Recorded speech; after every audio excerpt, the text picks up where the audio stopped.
I'd like to tell you about a little show that I'm involved in.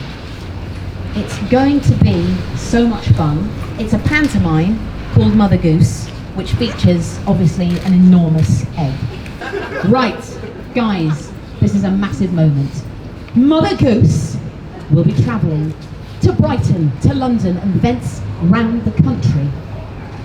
I have a couple of associates inside the Golden Egg that I would like to introduce you to. Come on, let's have a whoa.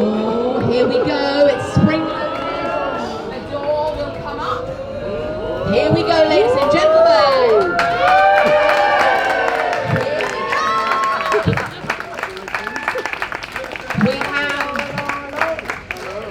We have the Royal Knight of the Theatre, Sir Laurence Olivier, and we have the marvellous Jimmy Carr. So please, gentlemen, will you step out, please? Ian McKellen, everybody. John Bishop, everybody.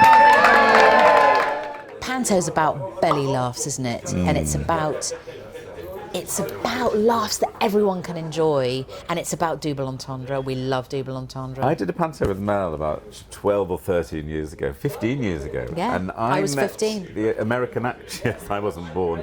I met the American actress Jennifer Coolidge at a party, and she said, "What are you doing?" And I said, "I'm doing this panto." She'd never heard of a panto. So she came to see it the next night, and she came to the pub with us all afterwards. Yeah. And I said, "What did you think?" Because it must be so bizarre for this LA actress to come and see it. She said, "I loved it. I love a good fart joke." But it is all about daft humour. Yeah. If you can get a gag in there, and the more of them, the better. So that slapstick, there's those standard routines that have to be in every panto. I think there's a familiarity to it. Maybe because we as a nation are rather reserved, don't show our emotions too often in public. Although we're capable of it, letting our hair down, pantomime is the ultimate chance to let your hair down. Not with your mates, but with your parents and your grandparents and your siblings. That's what's, I think, unusual about it. And there is a license. You can do whatever you want. Join in, cheer, sing along. And it's not what we normally do. We're not Italians, who are... You don't get great theatre in Italy because it's all out in the streets. They don't need theatre. Yeah. I don't know whether other countries have even tried panto or a version of it. I'm sure there's been some elements. But there's a uniqueness about it, and as Ian said, maybe it's something to do with the British psyche. That if it's called pantomime, the rules are different than any other type of theatre. So you can engage with it and embrace it a little bit more. And it allows everyone to let their hair down a bit. I read loads of different versions of Mother Goose and to work out what the story was really. And you know what? One of the best ones I read was the original Dan Leno version that was at the London Palladium in about 1906. Very similar. And it was funny and silly. One of them had a car. Oh no, one of them had a bike, that's it, and it was obviously, the bikes were the latest thing, and they rode around the stage on the bike.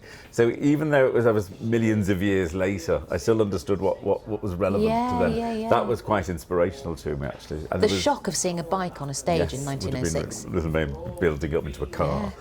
Yeah. The honour of playing Ian McKellen's onstage husband is only matched with the honour of playing his offstage husband. As far as I can remember, you are my first onstage husband. I don't think I've had one before. Really? Mm. Well, no, then. That's an honour, isn't it? It's just a great opportunity for me, for anybody to get an opportunity to work with Ian and learn from him is one thing. But because this pantomime allows a story where you can have a couple in it rather than a lead character just dominating everything. It means that it becomes the story of a couple, and then it becomes the story of a family. That's right. Then it becomes something that we all recognise. He says he'll learn from me. I've already learning from him. It's a bit depressing, actually. But